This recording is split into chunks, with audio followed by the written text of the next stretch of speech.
기대해. 나에게 주신 하루를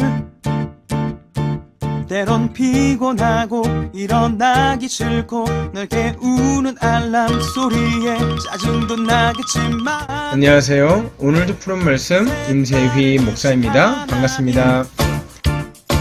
주무시지 않고 나를 지키셨네. 오늘을 나에게 주셨네. 새 말씀 안에 주가 주신 사랑과 은혜와 능. 하나님 말씀 출애굽기 12장 21절로 23절까지 말씀입니다. 모세가 이스라엘 모든 장로를 불러서 그들에게 이르되 너희는 나가서 너희의 가족대로 어린 양을 택하여 유월절 양으로 잡고 우슬초 묶음을 가져다가 그릇에 담은 피에 적셔서 그 피를 문 임방과 좌우 설주에 뿌리고 아침까지 한 사람도 자기의 집 문 밖에 나가지 말라. 여호와께서 애굽 사람들에게 재앙을 내리려고 지나가실 때에 문 임방과 좌우 문설주의 피를 보시면 여호와께서 그 문을 넘으시고 멸하는 자에게 너희 집에 들어가서 너희를 치지 못하게 하실 것임이니라. 아멘. 자, 여러분, 애굽을 향한 10가지 재앙 중에서 드디어 마지막 10번째 재앙을 다루게 됩니다. 그게 무엇입니까? 장자의 죽음이죠. 제가 일전에 말씀드렸다시피 10가지 재앙을 허락하셨다는 것은 하나님께서 바로에게 10번의 기회를 주신 것이나 다름없다. 회개하고 하나님을 인정하고 하나님 말씀에 순종할 기회를 주신 것이다. 이렇게 말씀을 드렸지요. 하지만 그는 어떻게 했습니까? 재앙이 거듭되면 거듭될수록 그 마음이 더욱더 완악해져 갔고 그 마음이 더욱더 딱딱해져 갔음을 우리는 말씀을 통해서 이미 살펴보았습니다.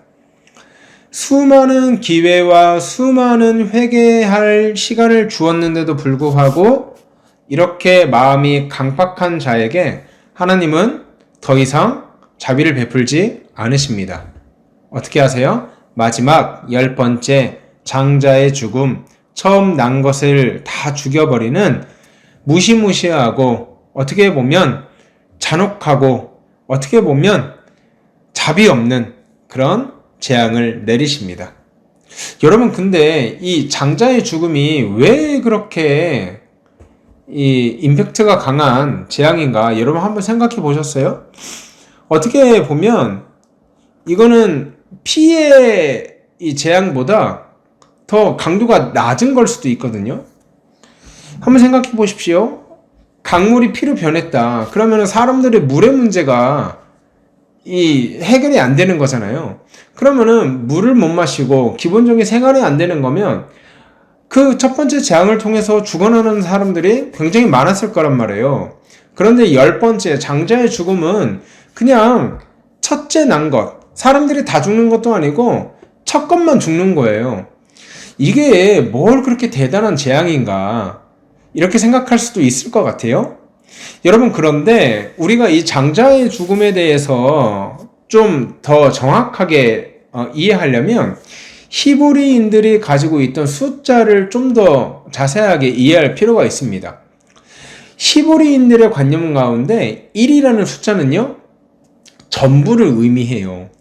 그래서 여러분, 우리 10분의 1을 구별해서 하나님 앞으로 드리는 것을 뭐라고 해요? 11조라고 하잖아요.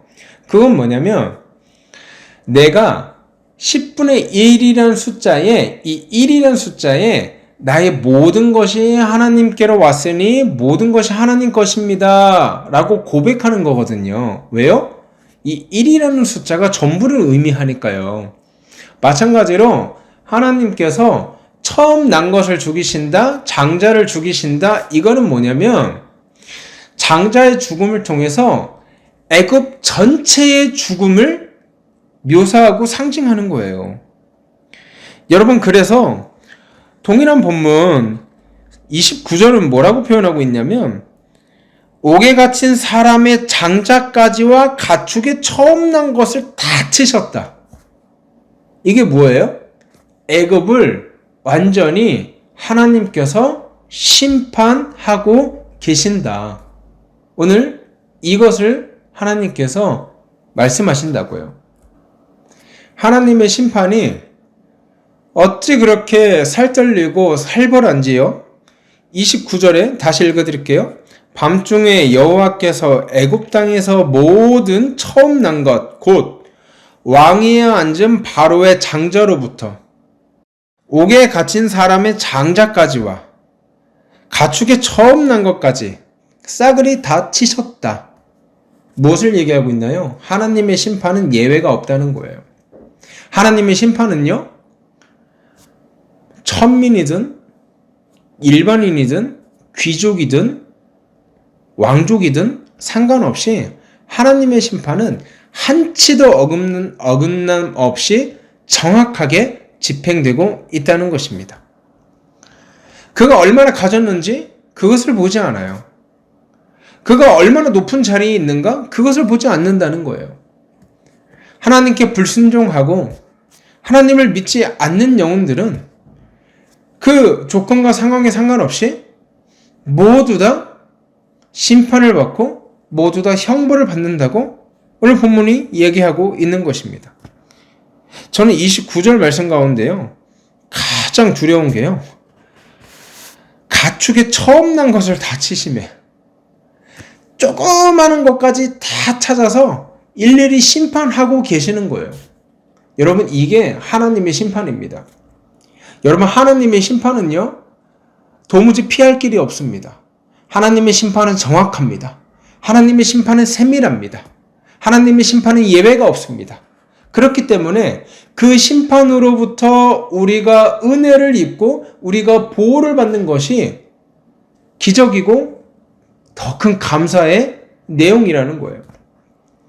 여러분, 애굽 사람들이 이렇게 심판을 받고 가축까지, 또 옥에 있는 사람 장자까지, 또 왕족까지, 바로의 아들까지 곡소리 나는 비극이 펼쳐진 가운데 이스라엘 사람들의 진영은 어떠했는가? 너무나 평안한 거예요.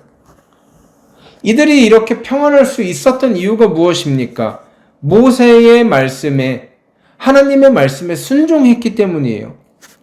뭐라고 하십니까? 21절에 하반절에 어린 양을 택하여 유월절 양으로 잡고 우슬촌 묶음을 가져다가 그릇을 담은 피에 적셔서 그 피를 문 임방과 좌우 설주에 뿌리고 아침까지 단 한 사람도 자기 집 문 밖에 나가지 말라. 그러니까 한마디로 얘기해가지고 양 피를 담은 그릇에 적셔가지고 그냥 문지방하고 문 주변에 이렇게 슥슥 바르라는 거예요. 그러면은 죽음을 면할 수 있대요. 여러분, 그런데요, 이거 한번 우리가 곰곰이 생각해 보자고요. 문에 피 발라놓으면은 니네 죽음을 면할 수 있다. 이거 논리적이에요? 이거 합리적인가요? 이거 이성적인가요? 무슨 말도 안 되는 소리예요? 무슨 이런 허무맹랑한 소리가 있어요? 아니, 적어도 어떤 군사적인 조치를 취해라, 혹은 힘이 센 아버지와 아들이 이 나머지 가족 구성원을 잘 지키고 잘 그렇게 방어하면 살 수 있을지도 모른다, 그러면 살 거다, 이렇게 말하는 거에 아니라 지금 뭘 요구해요? 그냥 피 바르면 끝난대요. 피 바르면 어떻게 된대요? 죽음에서 구원 받을 수 있대요. 무슨 이런 허무맹랑한 소설 같은 얘기가 어디 있습니까? 그런데 여러분, 이 소설 같은 말도 안 되는, 합리적이지도 않아 보이고 이성적이지도 않아 보이는 이 말씀에 순종한 이스라엘 족속들은요, 구원을 받았습니다. 저는 믿음이란 이런 것이구나, 그런 생각을 해봐요. 허무맹랑해 보여도 이것이 말이 안 되는 이야기일지라도 그것을 믿음으로 순종하며 살아가는 것, 바로 그때에 하나님이 내 인생과 내 결과를 책임져 주시는 것, 이것이 믿음으로 살아가는 사람들의 삶의 모습이라고 생각을 해요. 우리 믿는 사람들이요, 세상 사람들과 동일하게 같은 공간에서 부대껴 살아간단 말이에요. 세상 사람들이 살아가는 삶의 방식은 어때요? 내가 잘나기 위해서, 내가 왕이 되기 위해서, 내가 머리가 되기 위해서라면 다른 사람을 짓밟고 올라가야 되는 것, 다른 사람이 뒤통수 치는 것은 마음 아프지만 어쩔 수 없는 것, 그렇게 살아가고 있지 않습니까? 속이고 빼앗고 너무나 그것이 일상적이 되어버렸어요. 그것이 너무나 당연한 것이 되어버렸어요. 그런 세상 가운데서 우리 성도들은 마땅히 하나님 말씀에 순종하며 그것이 어리석어 보이고 그것이 합리적이지 못한 방식 같아 보일지라도 그것이 이성적이지 못한 방식 같아 보일지라도 우직하게 하나님 말씀에 순종하며 살아가는 것, 그것이 우리를 살게 한다니까요. 어쩌면 우리가 세상의 한가운데서 성도로 살아가는 것이 좀 거대한 세상의 악 가운데서 새빵살이를 하는 것 같이 느껴질 수가 있어요. 애굽이라는 거대 제국의 한쪽의 비주류로서 이스라엘 족속으로서 노예 생활을 하는 이 이스라엘 자손들과 같은 심정일 때가 종종 있어요. 하지만 여러분, 세상 앞에서 기죽지 마십시오. 하나님께서 심판하실 때, 하나님의 때가 다가왔을 때 결국 인정받고 결국 살아남았던 사람, 결국 구원받았던 자들은 애굽에서 안락한 생활을 하던, 애굽에서 떵떵거리며 잘 살아가던 이집트 백성들이 아니라 오직 하나님 말씀에 순종하며 살아갔던, 그 허무맹랑한 얘기에 순종하며 살아갔던 이스라엘 백성이라는 것을 여러분 반드시 기억하시기 바랍니다. 우리를 살리는 것은요, 세상 사람들처럼 권모술수와 세상 사람들처럼 손안에 쥔 권력과 손안에 쥔 물질이 우리를 살게 하는 것이 아니라 하나님 말씀에 순종하는 믿음이 우리를 살게 할 줄 믿습니다. 오늘 이 아침 한 주를 시작하는 시점에서 하나님, 이번 한 주도 세상 사람들처럼 동일한 기준으로 살아가지 않게 하시고 동일한 무기로 살아가지 않도록 하시고 하나님 말씀에 순종하는 이 우직한 이 미련한 믿음 붙들고 살아갈 수 있도록 하나님 은혜를 허락하여 주시옵소서. 우리 이렇게 기도하고요, 오늘 하루 힘차게 시작하는 저와 여러분 되기를 주의 이름으로 소원합니다. 함께 기도하겠습니다.